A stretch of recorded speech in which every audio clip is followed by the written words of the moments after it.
जय हिंद साथियों, स्वागत है आप सभी का एक बार फिर से आपके अपने यूट्यूब चैनल सुनील जॉब मंत्रा पर। साथियों, मैं एक बार फिर से हाजिर हूँ आपके सामने। मूल विधि Uttar Pradesh sub inspector UPSI की जो परीक्षा होने वाली है आपकी आगामी अक्टूबर और नवंबर में, उसके लिए मूल विधि है।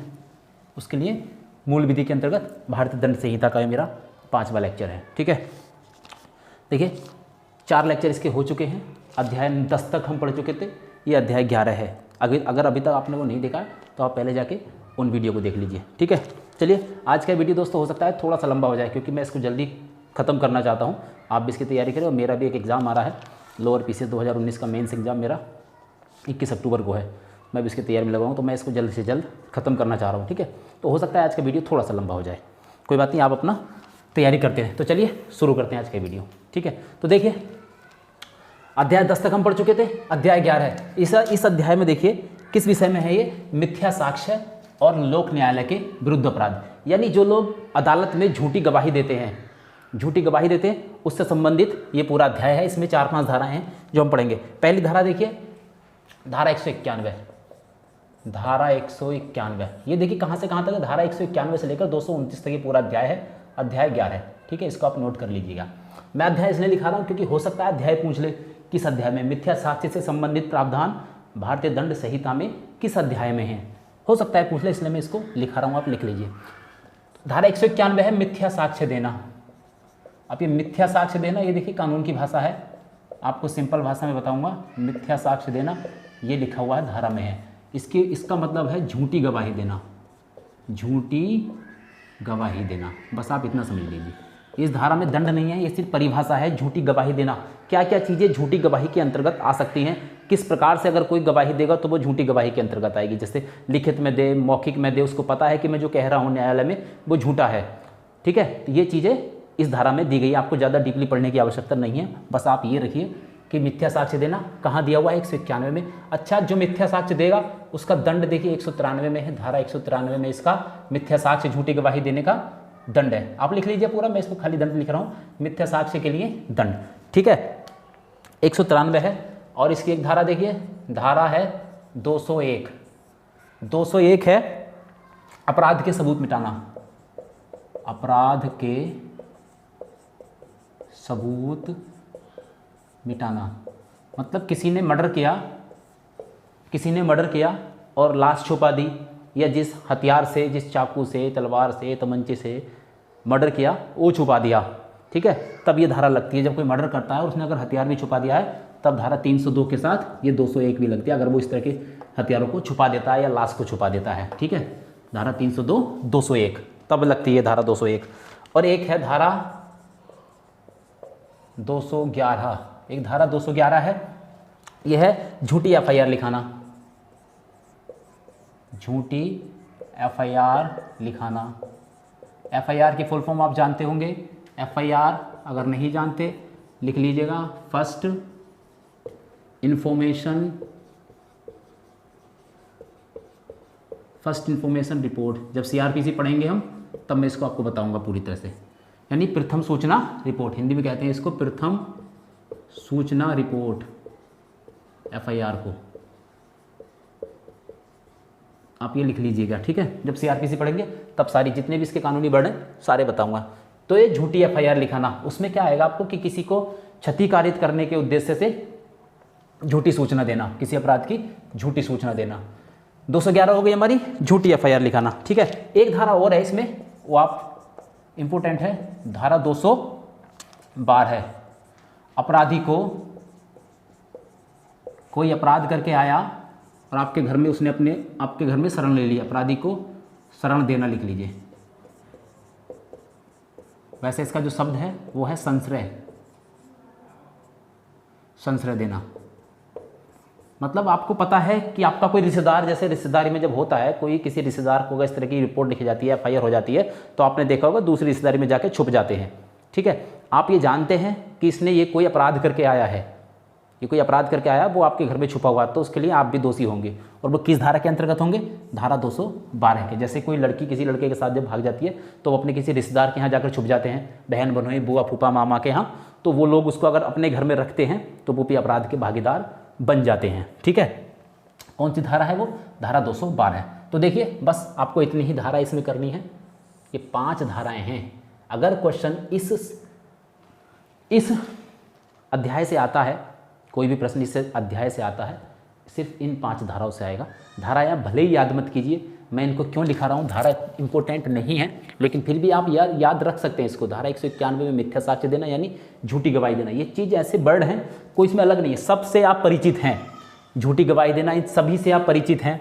अपराध के सबूत मिटाना, ठीक है, झूठी FIR लिखाना, अपराधी को शरण देना, संशय देना, इस सबसे आप परिचित हैं। सिर्फ इसलिए मैंने धाराएं लिखा दी, आप याद कर लेना इनको। धारा वैसे पूछेगा नहीं, सिर्फ ये पूछ सकता है इससे संबंधित, मिथ्या साक्ष्य से संबंधित प्रावधान IPC में कहाँ है, कहाँ से कहाँ तक। अध्याय 11 है, धारा 191 से 229 तक, ठीक है।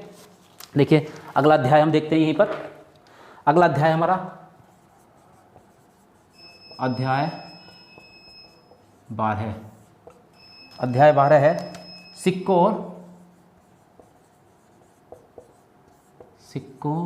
और स्टाम्प। जो सरकारी स्टाम्प होते हैं, स्टाम्पों से संबंधित अपराध, ठीक है। सिक्के जो हमारे 1, 2, 5 रुपए के सिक्के होते हैं, इनसे संबंधित, इसलिए इतना ज़्यादा इंपॉर्टेंट नहीं है, सिर्फ स्टाम्पों वाली 1-2 धारा इंपॉर्टेंट है, वो मैं आपको लिखा देता हूँ। देखिए एक धारा है 260। अच्छा, ये है कहाँ से कहाँ तक? अध्याय 12 लंबा है, 230 से लेकर 263 तक ये है, ठीक है। धारा लिख लेना इसको अब, धारा 230 से 263 तक ये है, ठीक है। इसकी सिर्फ 2 धारा इंपॉर्टेंट हैं जो पूछ सकता है। धारा 260, धारा 260 है कि कूटकृत सरकारी स्टाम्प यानी फर्जी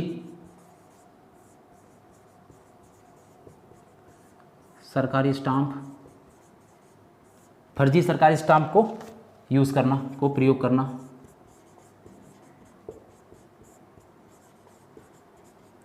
आप जानते हैं कि ये फर्जी है लेकिन फिर भी उसको यूज़ करते हैं सरकारी स्टाम्प को। और एक धारा है इसकी, धारा 262। धारा 262 ये तो है कि फर्जी स्टाम्प है, फर्जी सरकारी स्टाम्प है, उसको आप यूज़ कर रहे हैं। धारा 262 जो है वो है कि जो स्टाम्प पहले से यूज हो चुका है उसको दोबारा इस्तेमाल करना, ठीक है। पहले से प्रयोग में आए स्टाम्प को दोबारा प्रयोग करना। यहाँ एक सब है स्टाम्प को जानबूझकर, यानी आप जानते हैं उसको कि ये दोबारा यूज़ हो रहा है, और कर लेना जानबूझकर। इंटेंशन है उसकी, नियत उसकी है। मैंने बताया IPC में नियत का सबसे बड़ा खेल होता है, यानी उसकी नियत उसको चलाने की है। किसी दुकानदार ने किसी आम इंसान को बेच दिया, कोई सीधा साधा आदमी है गया तहसील में, उसने उसको बेच दिया, उसको पता नहीं है, वो अपराध की श्रेणी में नहीं आएगा। लेकिन आपको पता है कि ये फर्जी है या ये दोबारा यूज़ हो चुका है, तब आप उसको यूज़ करते हैं, तो वो अपराध की श्रेणी में आएगा। बस ये 2 धाराएं हैं इसकी, धारा 260 और धारा 262 जो इस्तेमाल होती हैं, ठीक है। अगला जो अध्याय है देखो, अध्याय 13 उसका पुलिस से इतना मतलब नहीं रहता, इसलिए वो आपके लिए इम्पोर्टेंट है भी नहीं, लेकिन आपको पता होना चाहिए अध्याय 13 क्या है। अध्याय 13 है बाटों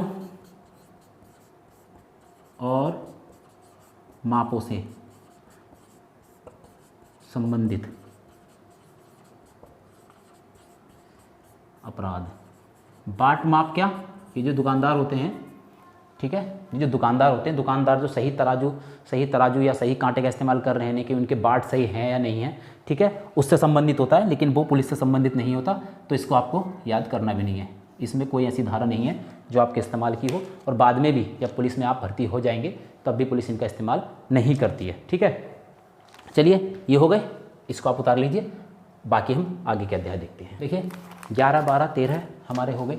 अध्याय 14 देखिए, अध्याय 14 में क्या है? लोक स्वास्थ्य सुविधा सदाचार पर प्रभाव डालने वाले अपराध। मतलब आम जो सामाजिक जीवन है हमारा, जहाँ हम रह रहे हैं, हमारे गांव, बस्ती, मोहल्ले में, उसमें कोई अगर इस तरह का कार्य करते जिससे किसी इंसान को या पूरे मोहल्ले वाले को कोई तकलीफ़ हो जाए, उनके आम जिंदगी जीने में, जो उनके सुकून से रहने में, उनके सुकून में बाधा पड़े, सीधा सा मतलब समझिए कि किसी घर के या मोहल्ले के या गांव के सुकून में बाधा डालने वाले कार्य, बाधा पड़े, उससे संबंधित अपराध क्या क्या हो सकते हैं वो आप देखिए। इसकी धारा कहाँ से कहाँ तक है, धारा 268 से लेकर 294 तक ये, ठीक है, ये है धारा। इसकी 5-6 धाराएं हैं इसकी, इंपॉर्टेंट हैं। धारा 200 आ जाता है हमारा 68, धारा 268, इसको बोलते हैं लोक न्यूसेंस।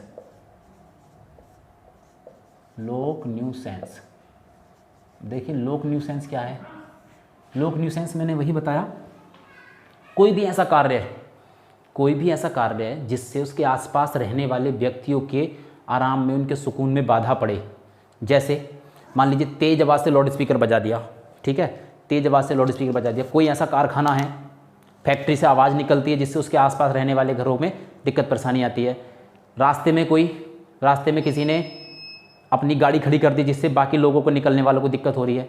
मतलब इस तरह के गाँव बस्ती के जो कार्य होते हैं जिनसे दूसरों को परेशानी होती है, ठीक है, वो किस में आते हैं, लोक न्यूसेंस में। ये देखिए दो तरह का हो सकता है, एक तो होता है निजी लोक न्यूसेंस और एक पब्लिक भी हो सकता है, ठीक है। पब्लिक, निजी कैसे हो गया, मान लीजिए जैसे देखिए निजी के लिए मैं आपको बताऊं, किसी का प्लॉट खाली पड़ा है, किसी के प्लॉट में अगर कूड़ा डाल दिया और उसको ऐतराज़ है, जिसका वो प्लॉट है उसको ऐतराज़ है, आपने किसी के प्लॉट में कूड़ा डाल दिया, वो आ जाएगा निजी लोक न्यूसेंस में, निजी न्यूसेंस में, ठीक है। और अगर आपने रास्ते में कूड़ा डाल दिया वो आ जाएगा लोक न्यूसेंस में, पब्लिक न्यूसेंस में।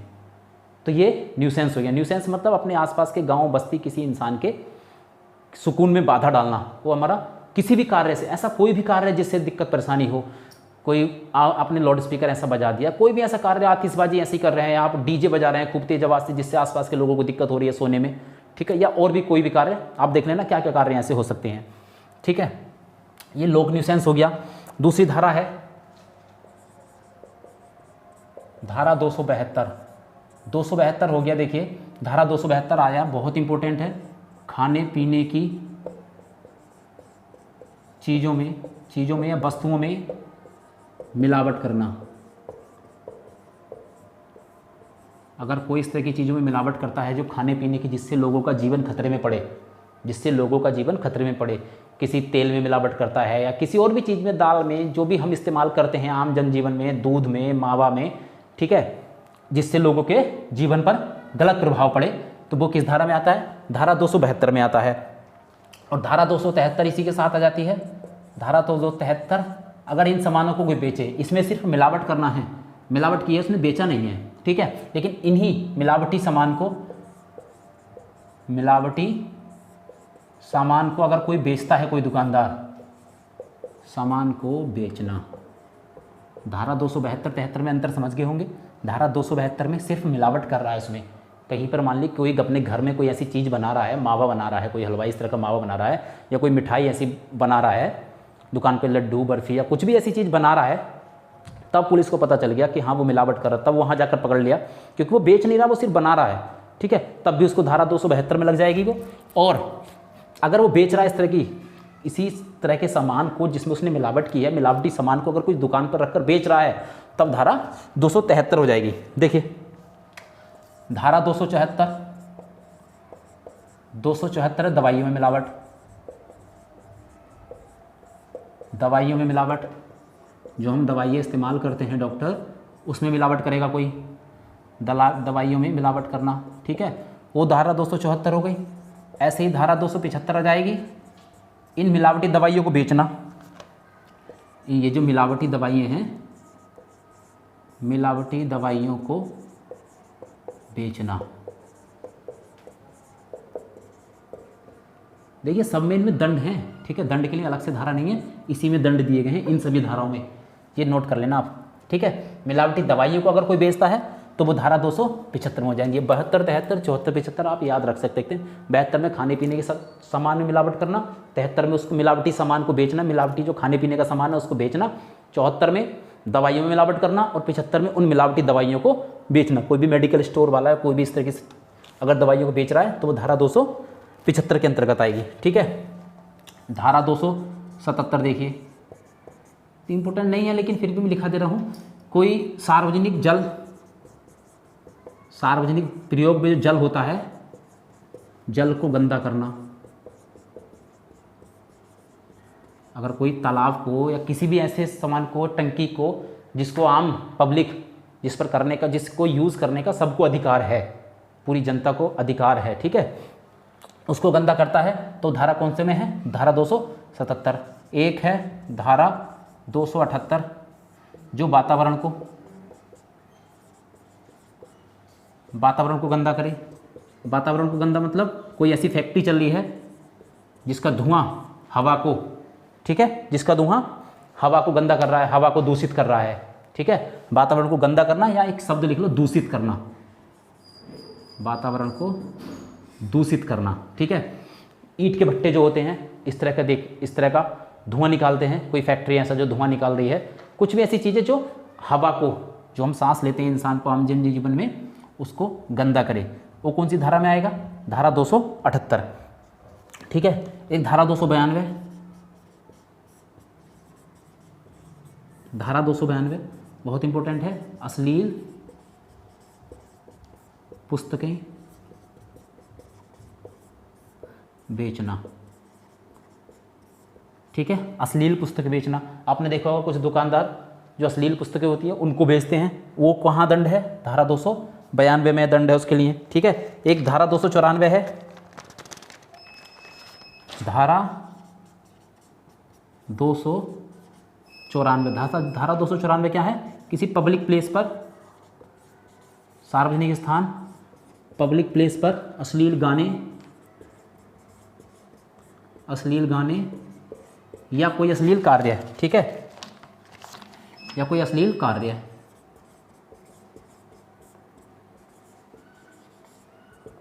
अगर कोई किसी भी सार्वजनिक स्थान पर, पब्लिक प्लेस है कोई, मान लीजिए स्कूल है, चौराहा है, बाजार है, वहाँ पर अश्लील गाने गा रहा है या फिर कोई ऐसा अश्लील कार्य कर रहा है, अपने कपड़े उतार रहा है या इस तरह की कोई भी चीज़ कर रहा है, तो वो कौन सी धारा के अंतर्गत आएगा? धारा 294, ठीक है। ये इस चैप्टर का हो गया। अध्याय 14 हमारा पूरा हुआ। इसमें सिर्फ यही 7-8 धाराएँ हैं जो इम्पोर्टेंट हैं, जहाँ से प्रश्न बन सकता है, ठीक है। इसके बाद हम अगला अध्याय 15 और 16, देखिए 15 में इतना इंपॉर्टेंट नहीं है, 15 अध्याय धर्म से संबंधित है, वो हमें पढ़ना ही नहीं है। अध्याय 15 में यहीं पर लिख देता हूँ, यहीं पर ख़त्म कर देता हूँ, फिर हम अध्याय 16 से स्टार्ट करेंगे। अध्याय 15 देखिए, धर्म से संबंधित अपराधों के विषय में,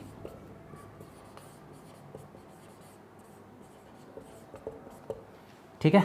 धर्म से संबंधित अपराधों के विषय में है, इतना इम्पोर्टेंट नहीं है, ठीक है।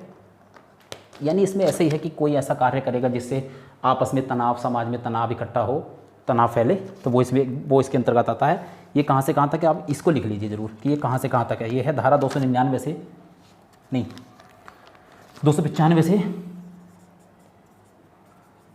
धारा 295 से 298 तक, ठीक है। धारा 295 से 298 तक क्या कहाँ है? धर्म से संबंधित अपराधों के विषय में। कोई सवाल आता तो बस ये जाएगा कि कहाँ आएगा। आप आइडिया से भी लगा सकते हैं कि 295 298 के आसपास ही इसका कहीं ना कहीं जिक्र होगा, सिर्फ इसी से आप अंदाज़ा लगा लेना। 295 298। अध्याय 16 देखिए, अध्याय 16 और अध्याय 17 जो अब हम पढ़ने वाले हैं, अध्याय 16 और 17 पूरी आईपीसी में सबसे ज़्यादा इंपॉर्टेंट है, ठीक है, साधारण अपवाद के बाद, क्योंकि अध्याय 16 है शरीर से संबंधित अपराध, ठीक है। अध्याय 16 में हमारे शरीर से संबंधित अपराध आता है, जिसको अब हम पढ़ेंगे इसके बाद, ठीक है। तो पूरा वीडियो देखिए, कहीं मत जाइए। ये वीडियो आज मैं अध्याय 16 हो सकता है ख़त्म कर दूँ, ठीक है। अध्याय 16 मानव शरीर पर प्रभाव डालने वाले अपराधों के विषय में, यानी ऐसे अपराध जो किसी भी तरह से डायरेक्ट इनडायरेक्ट मानव के शरीर पर प्रभाव डालते हैं, जैसे मर्डर हो गया, सुसाइड हो गया, किसी को चोट पहुँचाना, हल्की चोट, भारी चोट, अपहरण, ठीक है, इस तरह से किसी को कैद करना, इस तरह के जितने भी अपराध हैं वो सारे इसी अध्याय में आएंगे हमारी। अध्याय 16 कहाँ से कहाँ तक? धारा 299 से 377 तक। चलिए पहली धारा देखिए इसकी, धारा 299। धारा 299 है, देखिए आपराधिक मानव वध। इसका जो शब्द है आपराधिक मानव वध, आम भाषा में, इसकी आम बोलचाल की भाषा में क्या है कहेंगे? गैर इरादतन हत्या। गैर इरादतन हत्या मतलब इसमें क्या है देखिए, इरादा नहीं है मारने का इरादा नहीं है, लेकिन फिर भी कोई इंसान मर जाए। लेकिन जो कार्य हमने किया है, जो कार्य हमने किया है उसका हमें अंदाज़ा था कि भाई जो कार्य मैं कर रहा हूँ इसके खिलाफ, उससे हो सकता है कि इसकी मृत्यु हो जाए, ये तो पता था। मान लो मैं किसी को चोट पहुँचा रहा हूँ कि इस चोट से इसकी मृत्यु हो सकती है, लेकिन मेरा इरादा मारने का नहीं था। मैंने किसी को पीट दिया, इतना पीटा, मैं मारना तो नहीं चाह रहा था, लेकिन किसी को पीटा मैंने और वो मर गया, तो वो किस में आता है? आपराधिक मानववध में आता है। ठीक है, जैसे और बताऊं, मान लीजिए अपने मजाक करने के लिए एक गड्ढा खोदा, काफ़ी बड़ा गड्ढा खोदा, गड्ढे के ऊपर गहरा गड्ढा करके उसके ऊपर आपने झाड़ या लकड़ी वकड़ी रख दी, यानी ढक दिया उसको। ये नहीं पता कर सकता कोई कि इसमें गड्ढा है क्या है, लेकिन आपको पता है कि अगर ऐसे इसमें कोई गिरेगा तो उसकी मौत हो सकती है, उसकी मृत्यु हो सकती है। राम उधर से भागता हुआ आया और वो उसमें गिर गया और उसकी मौत हो गई। ये गैर इरादतन हत्या होती है। ठीक है, आप समझ गए, इसमें इरादा मारने का नहीं होता, लेकिन जो कार्य करते हैं उस कार्य का हमें पता होता है कि इससे मृत्यु हो सकती है। ठीक है, ऐसा कार्य, ऐसी मृत्यु क्या कहलाती है? आपराधिक मानववध। अगली धारा 300, ये सिर्फ इसकी परिभाषा है, आपराधिक मानववध की परिभाषा। ठीक है, आपराधिक मानववध की परिभाषा, इसका दंड धारा 304 में अभी बताऊंगा। धारा 300 देखिए, ये आ जाती है हत्या, इसको हम बोलते हैं मर्डर। ये इसकी परिभाषा है, मर्डर की परिभाषा। मर्डर की परिभाषा में देखिए क्या है, इसमें 3 चीजें होती, ये भी हत्या, इसमें भी इंसान की मृत्यु हुई है, इसमें भी। अंतर क्या है? देखिए, इसमें पहली चीज होती है, इसमें इंसान की नियत उसको मारने की होती है, यानी इसको मारने की पूरी नियत होती है। दूसरी चीज, नियत का मैंने आपको बताया है, दूसरी चीज होती है तैयारी। पहले क्या हो गया? नियत हो गई, दूसरी क्या चीज हो गई इसके लिए? तैयारी, तैयारी उसने की है। और तीसरी क्या चीज हो गई? उसका मोटिव, यानी उद्देश्य।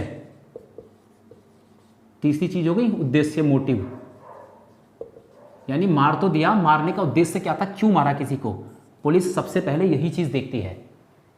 कोई मर्डर हो गया, उसके पहले उसका मोटिव पता किया जाता है कि इस इंसान की जो मरा है, हत्या क्यों हो सकती है, इसके मरने से किसको लाभ हो रहा है, इसके मरने से कौन कौन इससे संबंधित है जिनको लाभ हो सकता है, उसके घर परिवार वाले, उसके रिश्तेदार, उसके दोस्त, उसके व्यवसाय से संबंधित लोग।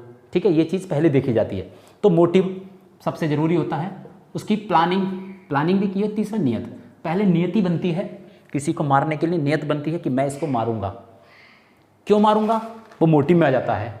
अब उसको मारने के लिए तैयारी भी होती है। ठीक है, तो हत्या में और मानववध में यही अंतर है। इसमें देखिए नियत नहीं होती है मारने की, ना नियत होती है ना मोटिव होता है। तैयारी जरूर होती है, मोटिव नहीं होता है, नियत होती, नियत मर्डर में नियत होती है, इसमें नियत नहीं होती, उसका इरादा मारने का नहीं होता।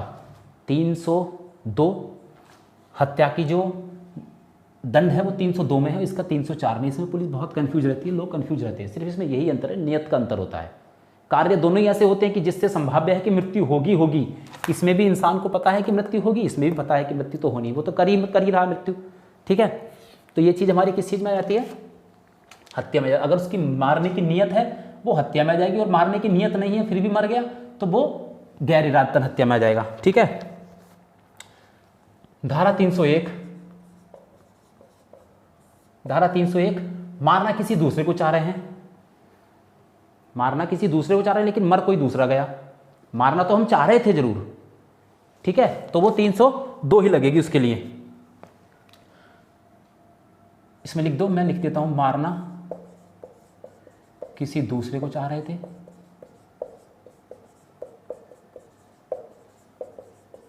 चाह रहा था, मर कोई दूसरा गया, ये भी 302 में आएगा। यहां आप ये नहीं कह सकते, आप गोली मारना चाह रहे थे, सामने दो लोग हैं, आप गोली मारना चाह रहे थे दूसरे को, ठीक है, और वो गोली उसको ना लगी जिसको आप मारना चाह रहे हैं, किसी दूसरे को लग गई, ठीक है, तो इसमें आप ये नहीं कह सकते कि भाई मैं उसको मारना ही नहीं चाह रहा था, मर वो गया। आपका जो इरादा था वो तो मारना ही था ना, एक इंसान तो कम हुआ, किसी की मृत्यु तो हुई है, किसी की मृत्यु तो हुई है, क्योंकि आपका इरादा मारने का था, चाहे वो किसी को भी था, आपका इरादा मारने का था, तो वो धारा 302 में ही आएगा। समझ आ रही है? आप यहाँ ये नहीं कह सकते कि मैं इसको तो मारना ही नहीं चाह रहा था जो मर गया, ये कहकर आप छूट नहीं प्राप्त कर सकते, आपको छूट नहीं मिलेगी उसमें, ठीक है, क्योंकि आप मारना तो चाह रहे, आपकी इंटेंशन तो किसी की मृत्यु करना था, मर्डर करना था आपका। अब चाहे कोई भी मरा, अगर आपकी इंटेंशन नहीं होती मारने की तब आपको छूट मिल जाती। कहाँ पर? जो हमने अपवाद पढ़े थे, साधारण अपवाद। ठीक है, ये 300 ये है। अब देखिए इस धारा, ये जो धारा पढ़ी थी हमने मर्डर, इसका दंड आ जाता है धारा 302 में, क्या है? हत्या के लिए दंड। ये धारा लगती है 302, हत्या के लिए दंड। ठीक है, धारा 303 थी वो खत्म हो गई है। धारा 303 में क्या था? जिस इंसान को आजीवन कारावास हो गई है और वो किसी को मार दे, जेल में मार दे, कहीं मार दे, ठीक है, उसके लिए दंड था। जब वो पहले से ही जेल में है तो उसको क्या दंड दोगे? तो वो धारा 303 खत्म कर दी है। ठीक है, धारा 304, धारा 304 क्या है? आपराधिक मानव वध के लिए दंड। आपराधिक मानव वध के लिए दंड, यानी गैर इरादतन हत्या, गैर इरादतन हत्या के लिए दंड। ठीक है, कहाँ पर है? धारा 302 क्या है? हत्या के लिए दंड है। और धारा 304 में क्या है? आपराधिक मानव वध के लिए दंड है। ये ध्यान रखना। दंड की बात आती है कि हत्या के लिए दंड कौन सी धारा में है, तो 302 आएगा। आपराधिक मानव वध के लिए दंड कौन सी धारा में है? धारा 304 आएगी। आपराधिक मानव वध कहाँ पर परिभाषित है? आपराधिक मानव वध कहाँ पर परिभाषित है या कहाँ पर उसका प्रावधान है? वो धारा 299 है। और हत्या की धारा 300। ये चीज आप याद रखना। ठीक है, अगली धारा देखिए 304A, धारा 304A।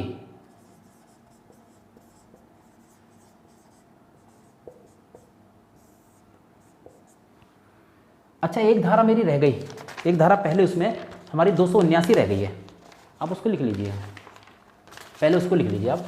मैं लिखा देता हूँ यहाँ पर। पहले जो हमने अभी अध्याय पढ़ा है, धारा 279 थी एक, उसमें लोक स्वास्थ्य वाले में, पब्लिक न्यूसेंस वाले में धारा 279 है, लापरवाही से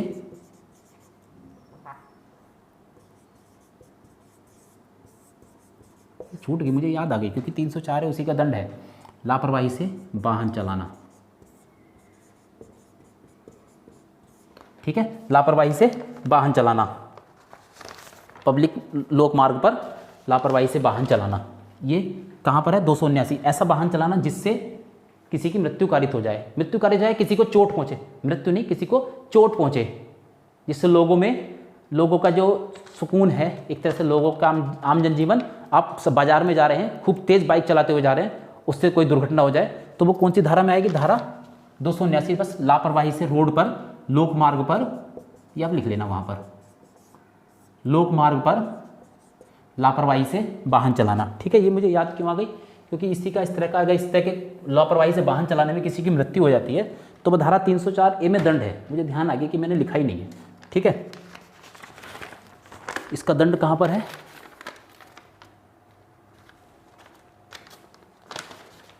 लापरवाही या उतावलेपन से मृत्यु के लिए दंड, ये दंड ही है यहाँ पर। ठीक है, यानी लापरवाही क्या?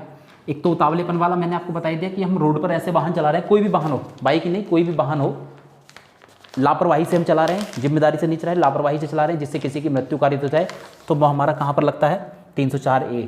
रोडवेज के ड्राइवर होते हैं, अगर इनसे किसी की मृत्यु हो जाए तो उसमें 279 जो मैंने अभी धारा लिखा है, ये लापरवाही से वाहन चलाना लोक मार्ग पर, और अगर किसी की मृत्यु हो जाए तो 279 304A धारा लगती है उस पर। ठीक है, दूसरी कोई चीज़ है, कोई भी लापरवाही से इस तरह का कार्य करते हैं, मान लो बस पे लोग बैठे हैं, बस की छत पर लोग बैठे हैं, ठीक है, बस की छत पर लोग बैठे हैं, कोई पेड़ आया या किसी टकरा कर उसकी मृत्यु हो गई, गिरकर मृत्यु हो गई, तो वो मुकदमा भी बस के ड्राइवर पर ही लिखा जाता है, बस के ड्राइवर पर ही लिखा जाता है। बिजली का तार टूट गया, तार टूटने से किसी की मृत्यु हो गई, तो वो जेई के खिलाफ मुकदमा लिखा जाता है इसी धारा में 304A में। ठीक है, क्योंकि लापरवाही है उसकी। और ये वाहन चलाने से अपनी बाइक का एक्सीडेंट करते हैं, एक्सीडेंट में जो मृत्युआं होती हैं उसमें 304A ही धारा लगती है। ठीक है, क्योंकि इसमें इरादा नहीं होता मारने का। ये धारा याद करना 304A। एक धारा है 304B, 304B, ये दहेज हत्या, ठीक है।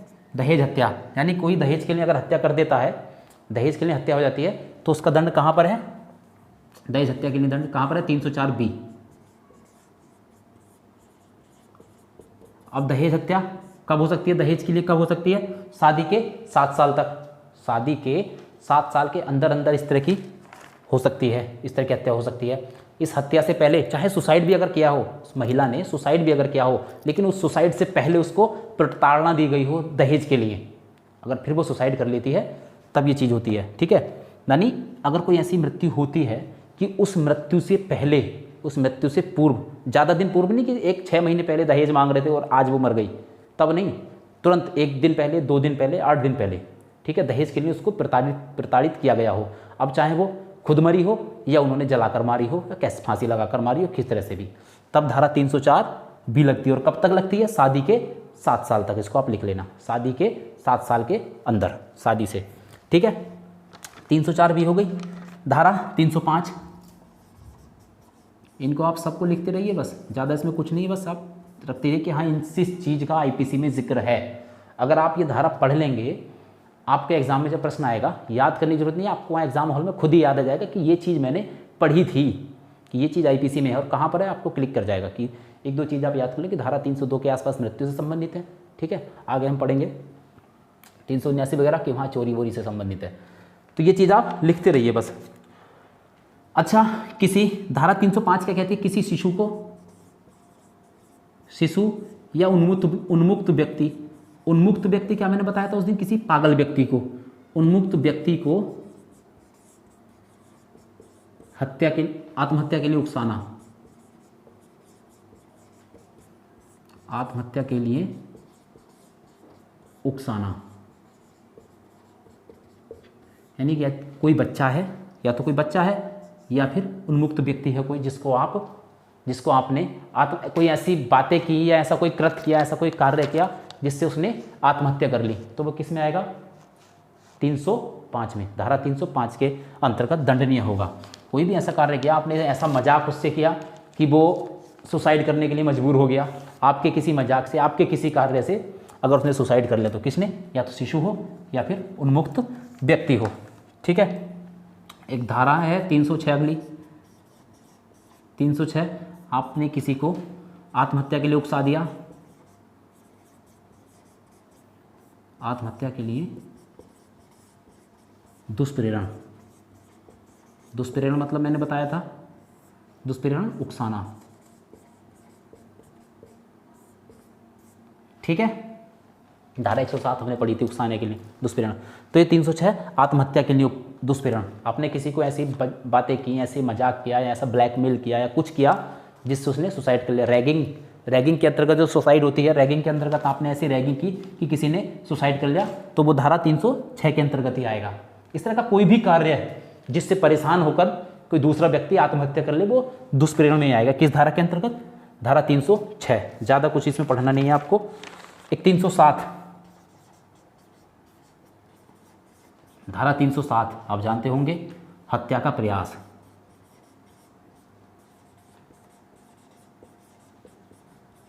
ठीक है। धारा 307 हत्या का प्रयास, हत्या के प्रयास के लिए दंड है इसमें, ये दंड है, ठीक है। सारे परिभाषा जहाँ थी मैं बता देता हूँ। मान लीजिए आपने किसी को मारने के लिए गोली चलाई, तो मन चाहता गोली चलाई, अगर गोली चलाने से पहले आपने रोक लिया तो मैंने बताया था कि आपकी नीयत बदल गई, तब आपका कोई अपराध नहीं। लेकिन आपने गोली चलाई और भले ही वो नहीं मरा, भले ही वो नहीं मरा, आपने गोली चला दी, धारा 307 हो गई, ठीक है। कोई हमला आपने ऐसा करा, सर पे हमला करा, कोई इस तरह का हमला आपने किया जिससे मृत्यु, सर पर या पेट में चाकू मारा, इस तरह का कोई भी काम किया आपने, वो धारा 325 में भी आएगा। अभी चोटों वाले पढ़ेंगे, लेकिन जिससे मृत्यु कारित होना था तो बच गया, वो हत्या का प्रयास के लिए आएगा, ठीक है। आप किसी को मारना चाह रहे थे, पूरा आपका इरादा था, जो तीनों चीज़ें मैंने बताई थी, नियत, तैयारी और उद्देश्य, तीनों चीज़ें उसमें थी, आप पूरा मन था आपका हत्या करने का, लेकिन वो फिर भी बच गया, ठीक है, किसी भी तरह से बच गया, तो वो क्या होगा, हत्या का प्रयास। गोली चलाई आपने, गोली पैर में लग गई, उसको लगी तो एक तो कंडीशन होगी कि उसको लगी ही नहीं, तब भी 307 हो गई। दूसरा हो गया, आपने गोली चलाई, उसके पैर में लग गई, अगर वो बच गया, ठीक हो गया, तो धारा 307, और मर गया तो धारा 302।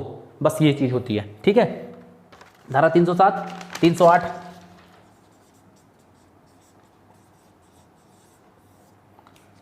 धारा 308 देखिए, आपराधिक मानववध करने का प्रयास, इतना इंपॉर्टेंट नहीं है। यानी जो हमने अभी पढ़ा था आपराधिक मानववध, जिसका दंड 304 में है, उसका प्रयास किया किसी ने।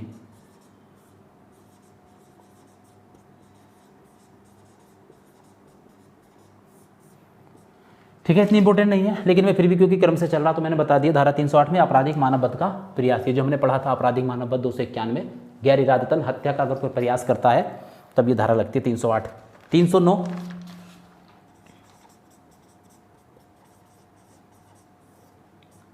आत्महत्या का प्रयास,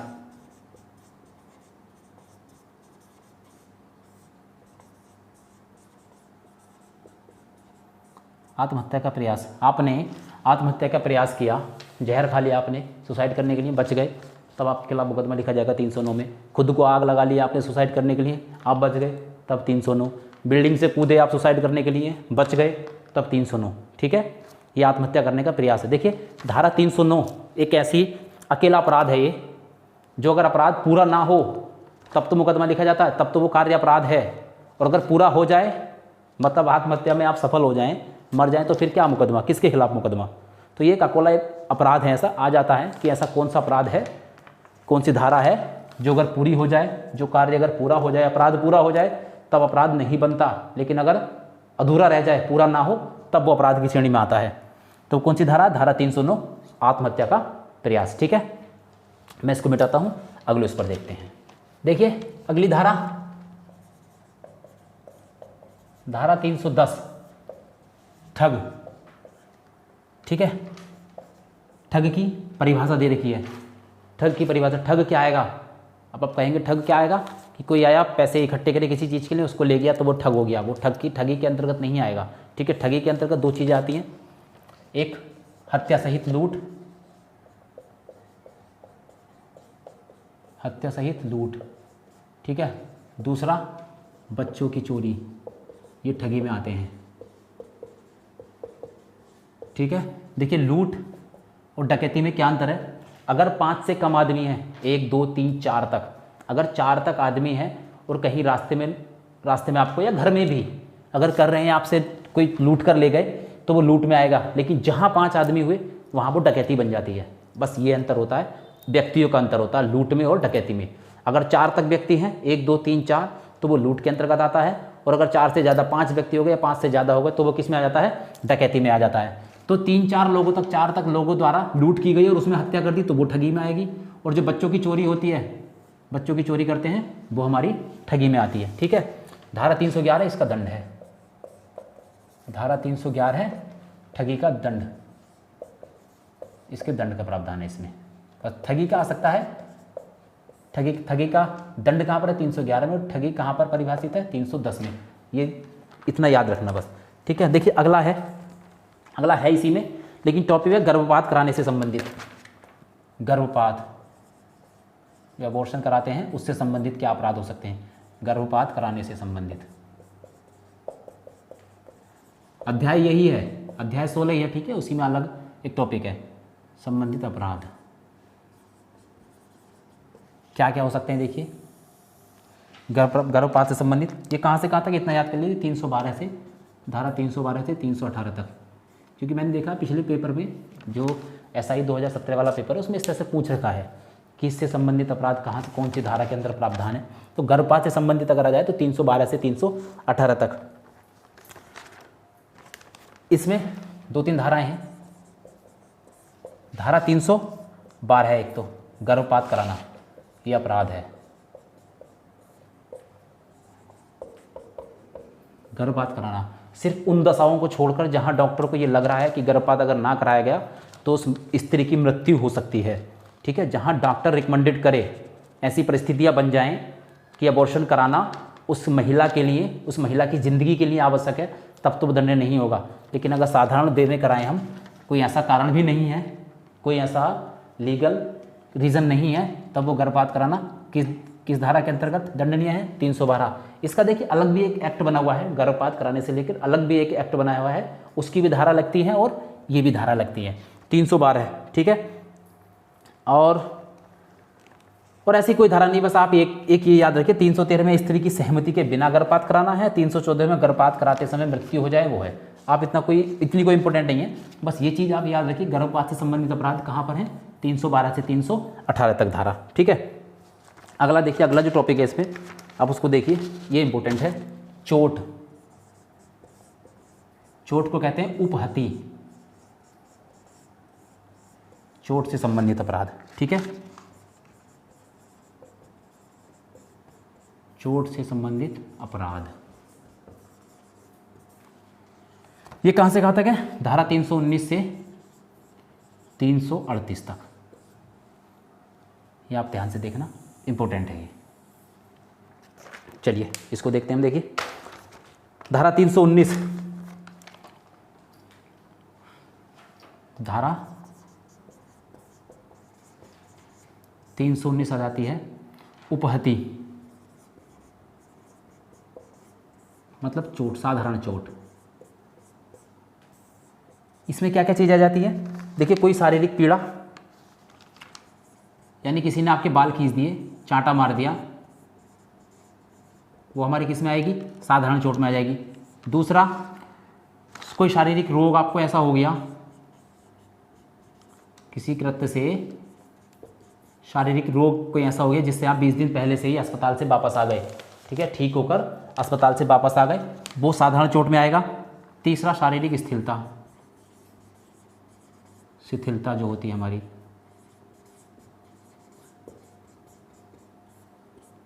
यानी ऐसा कि आपका मोच आ गई, किसी काम से, किसी कार्य से मोच आ गई, कोई ऐसा गड्ढा कर दिया किसी ने जिसमें पैर जाने से आपकी मोच आ गई, या हाथ मरोड़ दिया, इस तरह की चीज़ जिससे 20 दिन से पहले आप ठीक हो गए, ठीक है, वो सारी चीज़ें किस में आती हैं, साधारण चोट में आती हैं, ठीक है, साधारण चोट में आ गई। ये परिभाषा है साधारण चोट की, ठीक है। ऐसी धारा 3 इसकी है, धारा 320 है,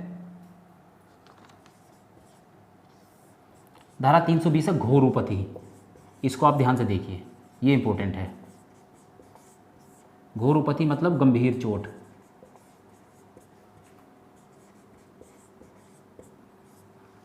मतलब गंभीर चोट। अब देखिए गंभीर चोट हमारी कितने प्रकार की होती है, 8 प्रकार की। कौन कौन सी होती है, देखिए गंभीर चोट 8 प्रकार की होती है। पहली होती है, देखिए स्थायी रूप से आंख खराब, आंख की रोशनी, ठीक है। दूसरा, कान खराब हो गया, आप सही से लिख लेना, जिससे सुनने की क्षमता का ह्रास, लिख देता हूं मैं, सुनने की क्षमता खो देना स्थायी रूप से, ठीक है। तीसरा हो गया दांत तोड़ देना,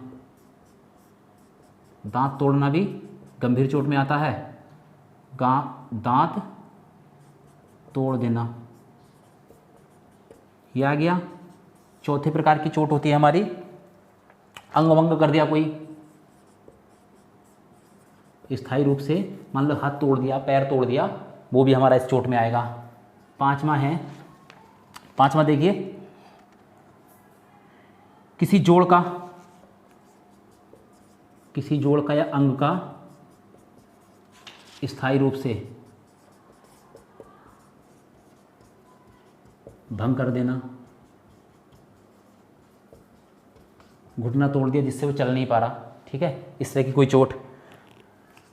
छठा देखिए, छठा हो जाएगा हमारा, कोई ऐसा कार्य, कोई ऐसी चोट दे दी जिससे उसका चेहरा कुरूप हो गया, मतलब चेहरे का नक्शा ही बिगड़ गया, ठीक है।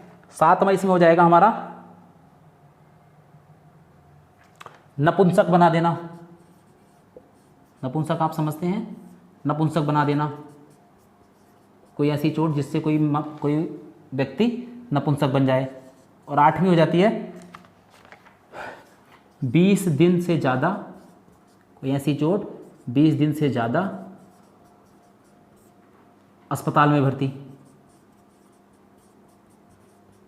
अस्पताल में, या अपना कोई अपना साधारण कार्य ना कर पाए, 20 दिन तक, 20 दिन से ज़्यादा अपना कोई अपने जो आम जीवन है उसको ना जी पाए। तो ये 8 चोटें हैं, इनका आप ध्यान रखना। एक हो गई हमारी आँख से संबंधित, एक कान से संबंधित, एक दांत से संबंधित, ठीक है, आँख कान दांत, और हो गई हमारी एक नपुंसक हो गया, अंगभंग हो गया, जोड़ किसी को तोड़ दिया, ठीक है, चेहरा कुरूप कर दिया और नपुंसक बना देना। ये हमारी 8 चोटें होगी, गंभीर चोटें, ठीक है। ये परिभाषाएं में है, इस तरह का कोई भी कार्य आएगा तो वो गंभीर चोटों के अंतर्गत आएगा। देखिए अब इनकी दंड देख लीजिए इनका, ठीक है, ब्लंट हथियारों से, इसी में देख लीजिए आप, 319 है, 320 में गंभीर चोट हो गई, 321 में क्या है इसका, किसी को स्वेच्छता चोट पहुंचाना, साधारण चोट पहुंचाना,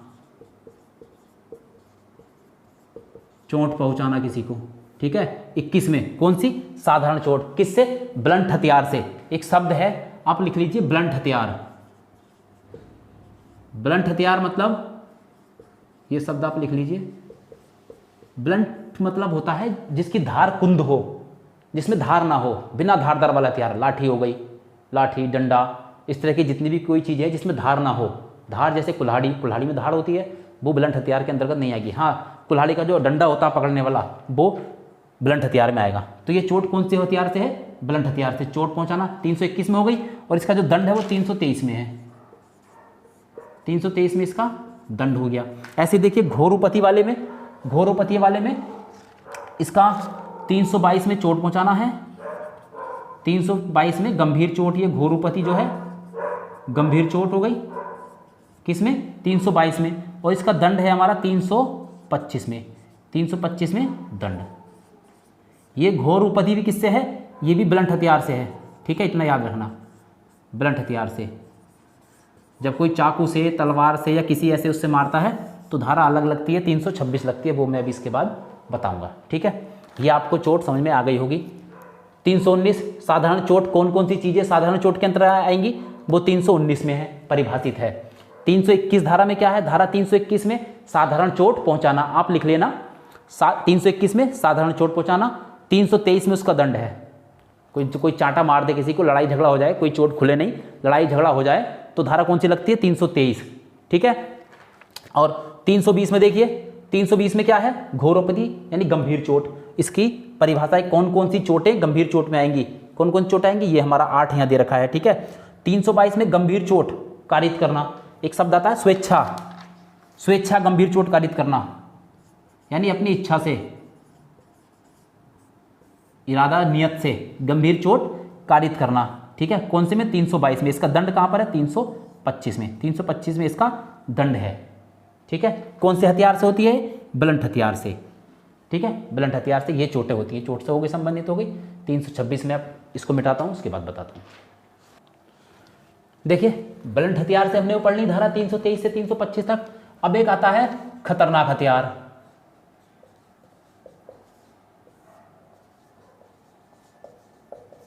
खतरनाक हथियार से कौन कौन सी चोट, खतरनाक हथियार से अगर साधारण चोट होगी, साधारण चोट, वो कौन सी धारा आएगी, वो धारा आ जाएगी धारा 324, यानी खतरनाक हथियार है, ठीक है। किसी ने चाकू से घाव कर दिया, उस मृत्यु तो नहीं, ना कोई अंग भंग हुआ, घाव आ गया, ठीक है, ठीक हो जाएगा 20 दिन से पहले पहले, तो धारा कौन सी लगेगी, धारा 323 मारपीट हुई है, और धारा 323 और धारा 324 लगती है, ठीक है, धारा 323 324। अच्छा, इसी से अगर गंभीर चोट आ जाए, इस खतरनाक हथियार से गंभीर चोट आ जाए, तब लगती है धारा 326। ये करना। साधारण हथियार से हमारी कौन कौन सी थी, धारा 323 थी। दंड बता रहा हूं मैं, ब्लंट हथियार से अगर साधारण चोट आती है तो धारा 323 थी, ठीक है। और अगर ब्लंट हथियार से ही गंभीर चोट आती है तब कौन सी धारा थी, धारा 325 में उसका दंड था। खतरनाक हथियार से धारा 324 में साधारण चोट है, और खतरनाक हथियार से अगर गंभीर चोट आ जाए तो धारा 326 हो जाती है। इसमें देखिए 2 धाराएं और जुड़ी हैं, धारा 326A,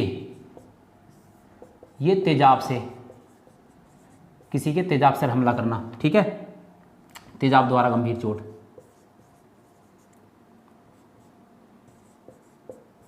तेजाब फेंकना, ठीक है, चेहरा कुरूप कर देना, कौन सी धारा में आता है, धारा 326A। अगली धारा, धारा 326 बी, तेजाब से गंभीर चोट नहीं आई, प्रयास किया गया। ठीक है, तेजाब फेंक कर चोट का प्रयास,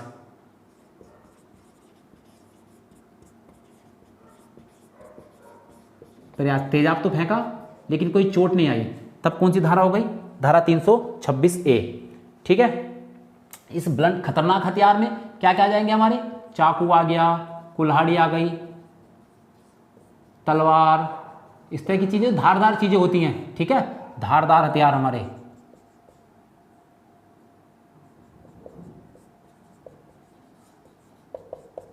या हमारी यहां पे आग भी आ जाती है, आग, कोई ज्वलनशील पदार्थ दूसरा हो, ज्वलनशील पदार्थ। ठीक है, ये सारे हमारे किस में आते हैं? खतरनाक हथियार में आते हैं। तेजाब का इन्होंने अलग दे दिया है, तेजाब का अलग है। ठीक है, दो धारा इसमें और है बस, धारा 332, धारा 332, किसी लोक सेवक को साधारण चोट पहुंचाना। यानी आपने किसी भी लोक सेवक से,